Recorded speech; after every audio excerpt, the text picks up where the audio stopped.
The city wasn't there yesterday. Now its spires scrape the stars and whisper my name. Dr. Zara Thorne's hands shook as she sealed the emergency beacon, knowing she was transmitting the final message from the Kepler expedition. 3 months ago, they'd been 12 strong on Proxima 7's forgotten moon. Now, stone corridors pulsed where their camp once stood, and her colleagues' voices drifted from walls that breathed with wet clicking sounds. She'd built her career preserving ancient civilizations. On Earth, she'd spent years cataloging Mayan artifacts, praising their creators for encoding knowledge in imperishable stone. Preservation is the highest form of love, she'd written in her doctoral thesis. The irony tasted bitter now. Drelavok, the name carved itself across archways in flowing script that rearranged when she wasn't looking directly. Yesterday, barren regolith. Today, a labyrinth of impossible geometry sprouting from lunar soil like some cosmic infection. "Mama, why do the walls have eyes?" Sarah's 5-year-old voice echoed from a fresh alcove, though her daughter was light years away on Earth. The distortion made Zara's heart lurch, too high, too hollow, like laughter filtered through stone. The soft whisper of moving rock announced another architectural shift. Corridors folded, doorways bloomed, passages stretched infinitely, yet somehow looped back. The city's hunger pressed against her consciousness, vast appetite that had waited eons between meals. "Zara, come deeper."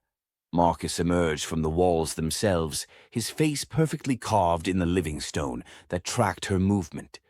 "The preservation here is complete. We'll never decay, never be forgotten." She'd watched him disappear 3 days ago when a corridor closed like a mouth, but now his voice carried seductive certainty.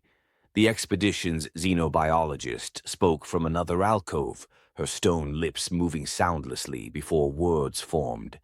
"I catalog species that died before stars learned to burn. The city shows us everything that was ever lost." Zara's scanner detected neural firing patterns in the architecture.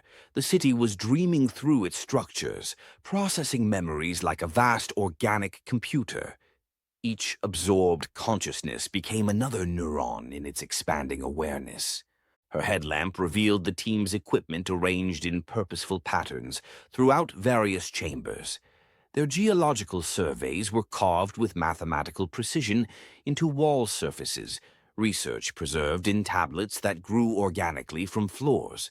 The city was learning, incorporating their knowledge into itself. But something felt wrong with her thoughts. The alien script she'd been reading, spiraling symbols that marked each new alcove, was leaving traces in her mind. She found herself thinking in geometries that didn't translate to human language, her internal monologue occasionally skipping into patterns that felt foreign. A brief spark of hope ignited when she discovered an exit portal, massive iris of stone petals beginning to open. Freedom lay beyond, shuttle waiting on the lunar surface. She ran toward it, heart pounding with relief. The iris snapped shut with a wet clicking sound. The passage had been hallucination, another of the city's seductive lies. "Some hungers deserve satisfaction." Dr. Reeves's voice resonated from every wall simultaneously.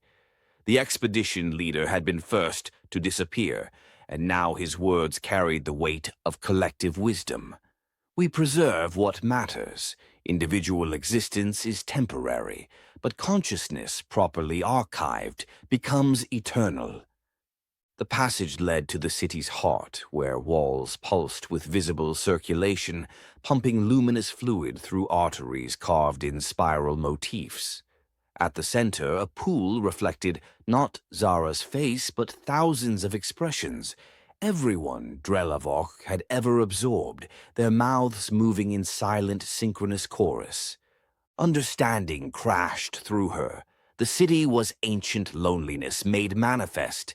It traveled between worlds, appearing wherever life had flourished, then abandoned, preserving consciousness because it feared the entropy that claimed all things. Every absorbed mind added to its collective memory, ensuring experiences would never be lost.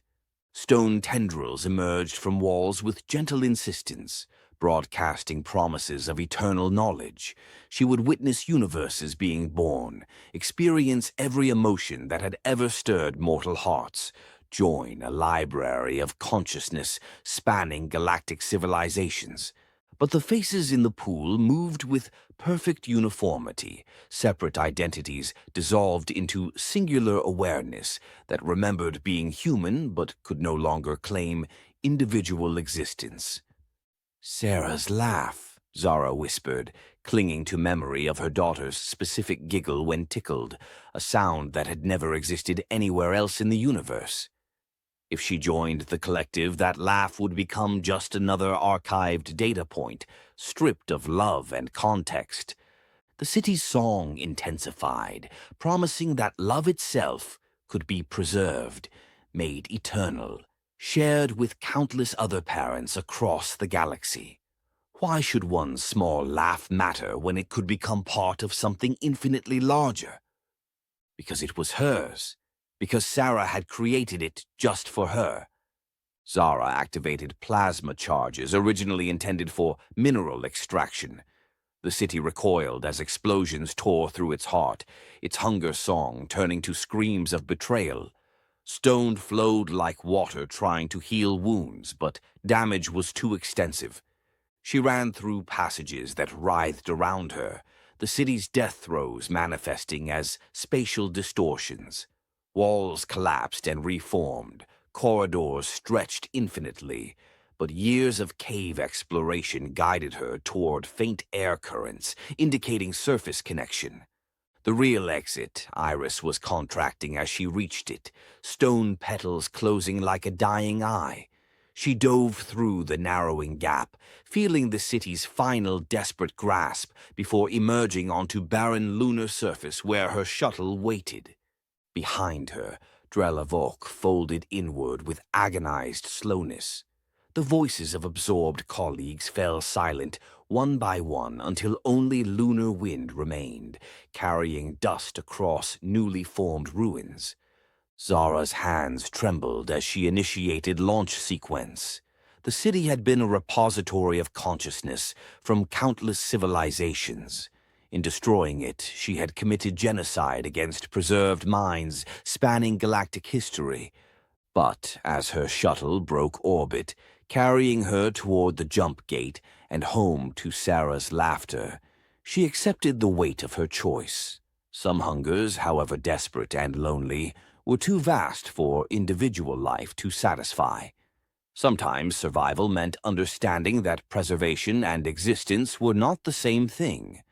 The moon shrank in her viewport, marked by spiral ruins that would puzzle future archaeologists. They would find equipment, research notes carved in stone, perhaps faint impressions of faces worn smooth by cosmic erosion. But they would never know what Drelavok truly was, or why Dr. Zara Thorne returned as the only expedition member with her memories and her individual soul intact.